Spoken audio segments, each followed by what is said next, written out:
Hey everyone, welcome to a new episode of Git Good at Open Transport Tycoon Deluxe. Now, in the previous episode, I connected these coal mines to some power plants, just to get some money flowing in. And in this episode, I found this coal mine here, which produces a lot of coal. It's almost 200 tons of coal. And as I explained in the last episode, to get more money, you need to transport your goods far away, and the faster you do it, the more money you gain. So there's this power plant nearby, but for this coal mine, I want to make some more money. So I think, I found this power plant here in this corner of the map, and I think I want to connect the two together. Now, because this coal mine produces so much coal per month, we probably need more than one train on this rail. So we cannot really run more than one train on a single rail. Well, we could, but we would have to make some sections where they could pass. The easier way to approach this is by using a double rail, where one rail is for one direction and the other rail is for the other direction. And in order to accomplish that, we need to have some signals, because if we don't, the trains will probably collide head-on. And as you may know, head-on collisions are quite bad for your health. So we should probably avoid those. Anyway, let's start with making a station here, and then we'll also make a station on the other side, and we'll connect them with a double rail system. Alright, first off, let's do a little bit of landscaping here, just so we get some flat ground. We can press X to hide trees and stuff, and let's just make some flat ground here. I'll make a double station here, so we'll do 2 tracks, and the first station here were all 5 tiles long. Now we're gonna make some serious stations, so let's do the maximum length you can normally get and make it 7 long. You can make the stations longer if you change some settings in Transport Tycoon, but for now let's just go with 7. Alright, we'll want one piece of track after the station, and here we'll want a crossing section. We'll put the signals later, but this is just a standard thing I always like to do for double stations when I use them as an end station. So let's do some more landscaping here, just so the tracks look nicer. Okay, we have to build through the farmland here, so it will be quite expensive, but we have some good money coming in, and we should have more than enough to complete this line to the other side. So let's hide the trees here, just so we can see where we are building. I'll even out the land a bit here.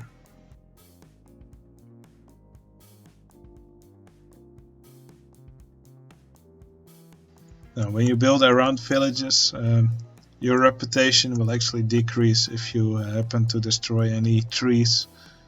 So, not much we can do about that, because we really want a rail system here. The way to get the reputation in a city up again is by spamming a lot of trees near them, or connecting industry that's maybe a little bit farther away from the village, but then transporting a lot of goods to those. But that'll be something for a later episode. For now, let's just focus on this rail line. Now again, there's some farmland here, but we're getting closer to the power plant now. Actually, let's just build like this.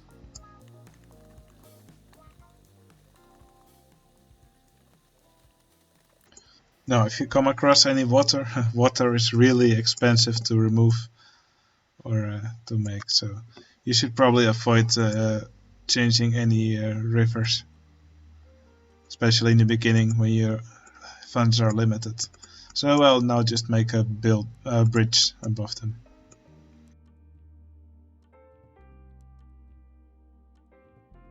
Okay, now let's make some more flat space here, so we can make actually there's probably enough space here.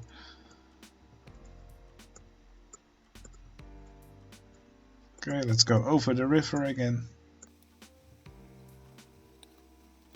Now we'll probably want to connect more stations to this later, but for now let's just go with a double station.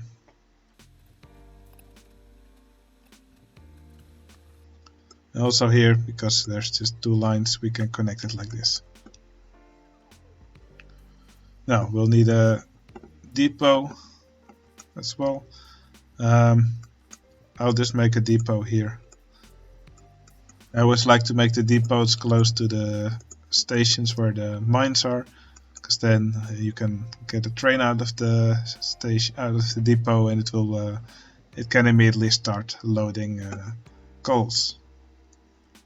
Now we will need to make some signals. There are several signals you can choose from. I will explain them now. So, okay. Here on the left is the normal block signal. This is the one I use mostly, and the other ones are more useful at junctions. The way these signals work are, well, you can click once, now you have a two-way signal. You can click it again, now there's a one-way signal in this direction, and you can click another time and now there's a one-way signal in this direction. We want the trains to go in one direction, and I will now just make them so that the trains will always drive on the right. Well, you don't have to click the signals for every section. You can just take this section, drag it, and the game will then draw the signals using this number here. So I put 4 now, so it puts them 4 tiles apart. Now also let's put a signal here, and we'll also do it in the other direction. Using X you can hide trees, and then you should it should be easier to see your signals.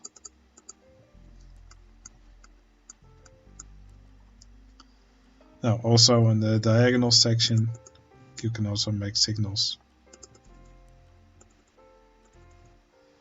Now we'll also make these signals for the rest of the rail line.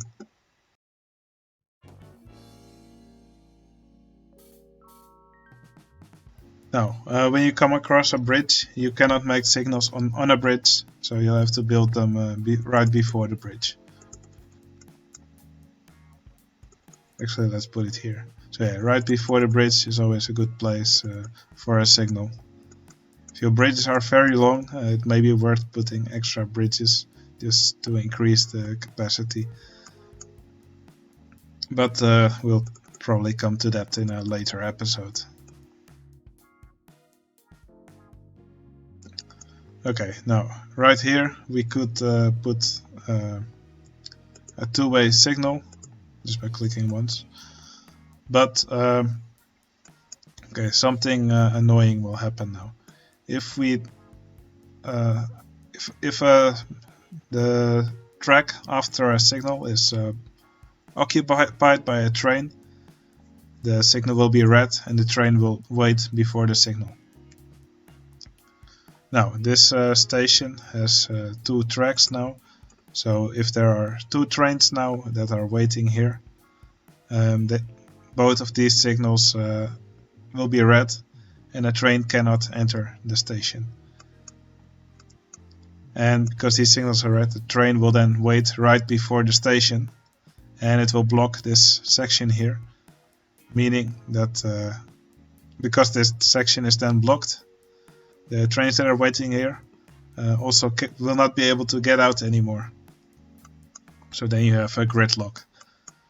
So in order to prevent that, there's two things you can do.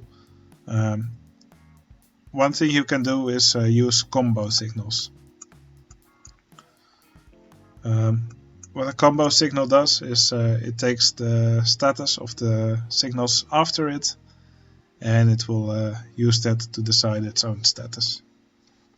So if I hold Control and I click this, let's unpause the game. If I hold Control and I click this station, this signal, it's now a combo signal, an entry combo signal. Entry signal it's called. Now it will not look at the stats of these lights, only when I make them an exit signal. So to make them an exit signal, I hold Control and I click them twice. I'll do the same for this one. Now, if there are now two trains occupying these tracks, these lights will be red, but this one, this entry signal, will then also be red. So if there are now three trains, if two of them occupy these, the third train will wait now in front of this light, instead of waiting here in this section.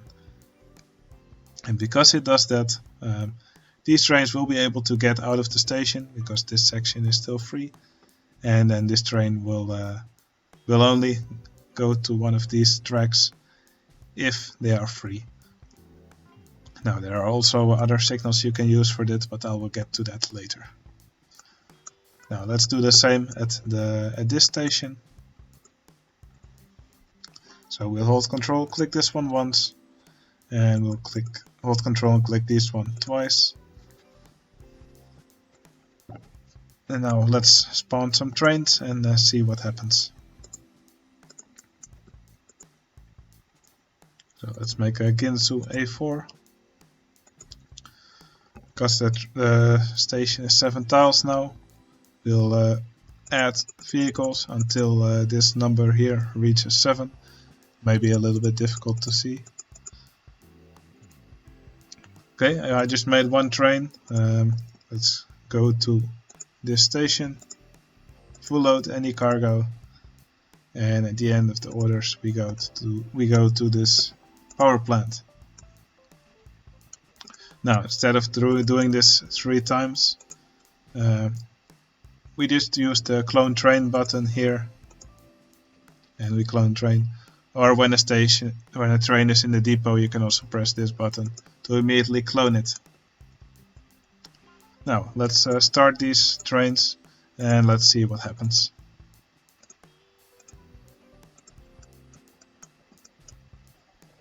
I will fast forward a bit. Alright, now these two tracks are occupied.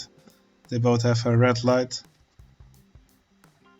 Maybe difficult to see because there's a station name in front. But you can see the train is here, so both of these lights are red. And because of the combo signal, this light is now also red. So yeah, this is how to use combo signals. Well, yeah, this is still not very advanced. This is probably the simplest way to use them. Okay, there's another signal you can use for this. It's path signals. So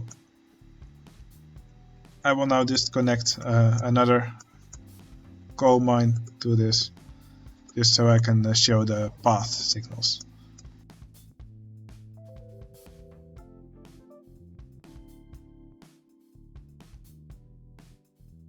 Now, if we want to connect this rail line, we don't need to make a full junction with where the trains can go in any direction. We only need the trains to be able to go in this direction towards the power plant. We only need to make it a full junction if we decide to connect more stuff later or use this as a main line. But for now we'll just connect it only in the direction towards the power plant. So you always have to take account of the directions of the train. So this is the line coming from the power plant. From the power plant we want the trains to be able to go here. So we just make a line like this. And from this line we want to be able to go towards the power plant. So we just make a bridge over the track. Let's not use very tight curves. And we just connect it like this. Now there's a signal here in the way. You can remove those by clicking around signals using the bulldozer tool, and then you can just remove the signals. And then we can complete the track.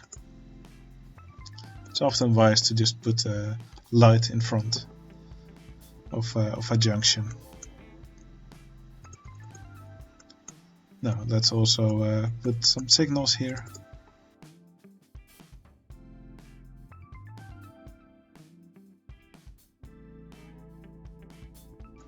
Alright, for this line we will be using a path signal.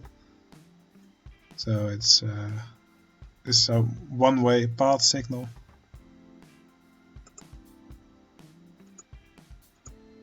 And we'll build it like this. Now as you can see it has two red lights now, and it will only be green temporarily when a train enters it.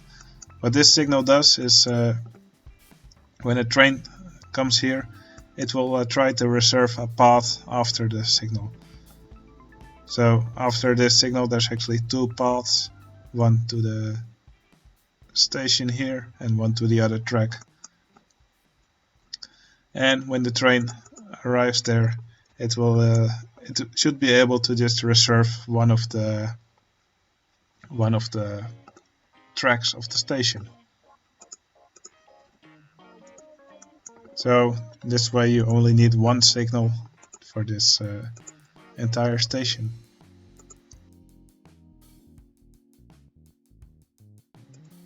So let's make some trains. No, 2 trains is probably too much for this station, for this coal mine, because it doesn't produce as much, but this is just for demonstration purposes.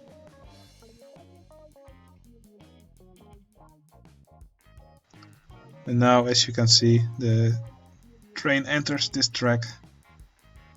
Because of the path signal, it was able to make a path towards this station. Now when we make a third train, let's see what happens.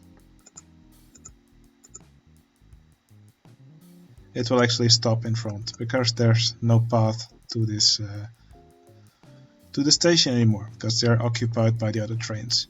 So this actually does the same as the combo signals, just with by using less signals. Now I told it now to go to a depot, and this path is actually still free, so it was able to turn around here using this really tight curve. Some people don't allow these the trains to take 90-degree curves, but by default it is allowed. Actually, I will make a depot here just so the train has an easy way of getting there.